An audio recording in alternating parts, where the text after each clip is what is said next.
Hey, what's up?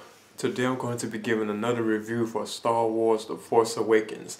Now, this is based on my opinion of seeing the film after 17 times in theaters.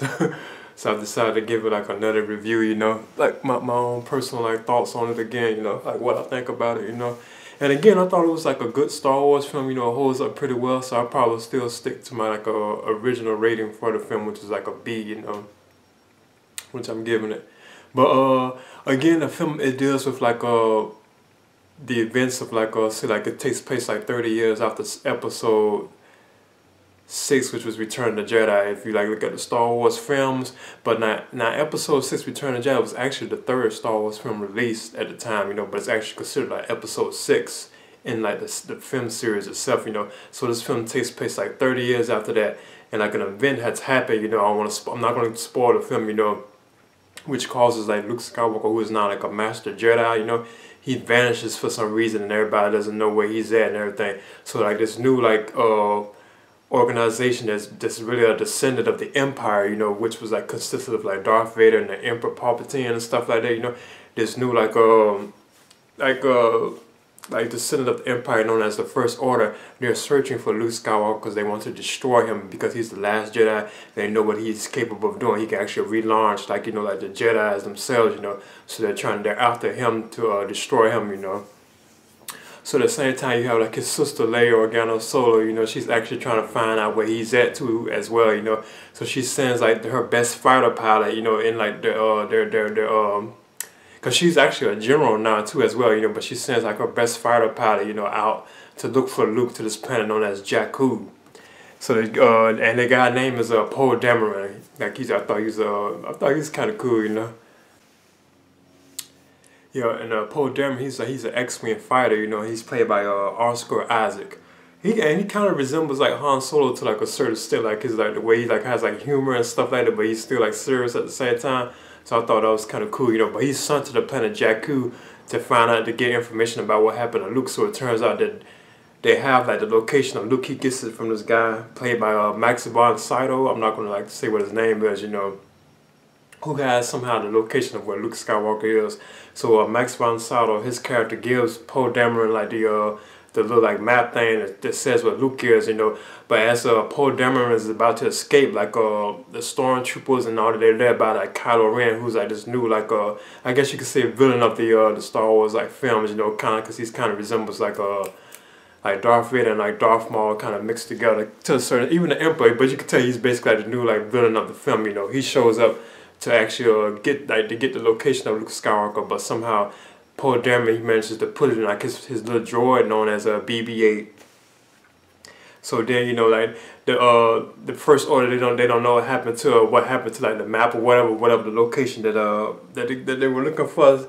They're trying to find out what happens to it, so they actually kidnap Poe Dameron, and they take him to their ship and stuff like that. But that's basically what the film is about. And then one of the stormtroopers that was there on Jakku, like part of Kylo Ren's like First Order, he is played by John Boyega, and he's known as FN.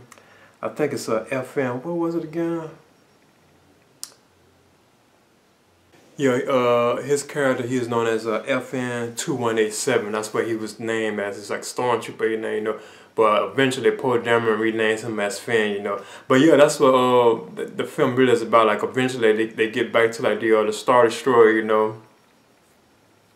And Kylo Ren he tries to interrogate Poe Dameron about what happened to like the plans, that they because he knows that Poe Dameron had somehow got his hold of the plans that lead to Luke Skywalker, So eventually, like Finn, like FN 2187, he decides to like give up on being a stormtrooper. Now this what I kind of thought was kind of off, because it seemed like it wasn't enough, But he decides to turn against the First Order and help Poe Dameron escape, So then they go to Jakku and everything like that, and then we come across like the scavenger girl known as Rey, and she's kind of another big plot point of the film too. They still haven't really explained who she is, what's going on with her character, but supposedly, she's a scavenger and she comes across Finn, you know, once he shows up on the planet, because somehow Poe ends up like disappearing some kind of way, but I want to spoil it, you know.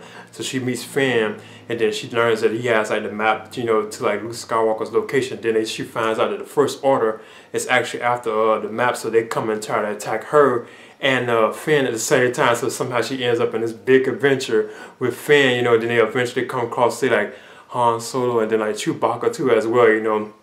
And so that's basically what the film is really all about, you know. Them trying to find out what happened to Luke Skywalker, plus like this new like descendant of the Empire known as the First Order, you know. They're after Luke Skywalker, like, so they can destroy him. And it's also like a new higher power too, kind of similar to like Emperor Palpatine, you know, which I thought was kind of cool, you know. But yeah, I thought this film was I thought it was like good. Again, this is after seeing it like 17 times, you know. I probably eventually will do like a spoiler review for it too, you know. I don't want to spoil like the certain things that happen in the film, you know, and stuff, or like the characters and all this and that and stuff. I don't really want to spoil too much. But I thought like it was nice seeing like Harrison Ford again in the role of like Han Solo. I thought it was cool, and he's like funny and stuff, you know. And it was nice seeing like Chewbacca again, even like Carrie Fisher in the role of Princess Leia again. I thought she was cool too as well, you know. So it was nice seeing her. You also get to see like other characters from like the previous like Star Wars films too as well, which I thought was kind of cool, you know. I thought John Boyega as a fan, I thought he was cool. Like, you know, I liked it. I liked his presence in the Star Wars film franchise itself. Now, you know, I thought it was kind of cool, you know, like the presence that he had. I also thought Rey was cool too as well, you know. Yeah, she's played by yeah, Daisy Ridley. I thought she did a good job as like Rey too, you know. I thought the performances were like good in the film. There also like are introductions of like new characters in the Star Wars. You like Maz Kanata. She's like, I think like a pirate, like smuggler or something that Han Solo knew, you know. And she's running like this like container, very similar to Mos Eisley container. I thought she was an interesting character, and I think she's like completely CGI too as well, you know. But yeah, I even thought like Kylo Ren as Adam Driver as Kylo Ren. I thought he was, like, his lines were kind of cheesy to a certain extent. Some of the things he kind of said at times, but I thought he just looked cool. Or he was like a cool looking like villain of the film, you know. And it's like a big plot point in this film. Like he has like a relationship to like some of the characters in the films, which I thought was kind of cool. And it was kind of similar to like the actual expanded universe of like novels, which I was always a big fan of, and was kind of disappointed in at first, you know, because they kind of considered like a lot of stuff that happened in the books like they didn't happen, you know. But some of the stuff, you know, when you think about it, they kind of did keep it, you know, but it just kind of like altered certain things, like this character wasn't this character, or like this event didn't happen, or this event didn't happen. So they actually did kind of keep a lot of stuff that happened from the books, you know. But yeah, I thought like I thought it moved like at a fast pace. Like the action sequences in it were like cool and funny, you know, everything. Like plus you get the also I thought like the new like lightsaber that Kylo Ren has. I thought that was kind of interesting. I actually looked it up for why I looked at like that, because I noticed that it did look like rough and stuff. You know, like something was wrong with it. So I thought that was kind of cool. And I had looked up, and it turns out that he's using like a certain kind of gem. I think it's kind of like broken or something like that. And that's why it's like vibrating like that. And it even has a different sound effect. You don't really notice it until you actually look at it. You're like, whoa, it even sounds different from the traditional lightsabers. Now this film didn't really have that many like lightsaber battles in it itself, you know. But I thought what was cool about it, you know, it kind of felt like the original trilogy of Star Wars films. Like the lightsaber battle that they did kind of have towards the end, it kind of resembled like the original trilogy, like lightsaber battles, you know, say like between like Obi-Wan Kenobi and Darth Vader, or like Luke and Darth Vader. It kind of resembled those, you know. It wasn't real like flashy and like fast and stuff like the prequels, you know. It's like with Darth Maul, or like Anakin Skywalker and Obi-Wan and Count Dooku and all like that, or Emperor Palpatine and Yoda. It wasn't like on that level, you know. It was kind of like more like kind of like a slow type pace, you know, like the original trilogy, which I thought was cool. Now that's one of the big points of the film too that I kind of did like about it. It felt very close to like the original like trilogy. I like how the director J.J. Abrams, I thought he did a good job on doing that, and it felt very close to like, you know, like the original trilogy. I thought that was cool, and to me that's what made me, it felt, you know, really like kind of, you know, kind of touched me, you know, that was so like, you know, close to those, you know. Because it wasn't all this like these fancy, which I thought was cool. Like from the prequels, I like the CGI and all that.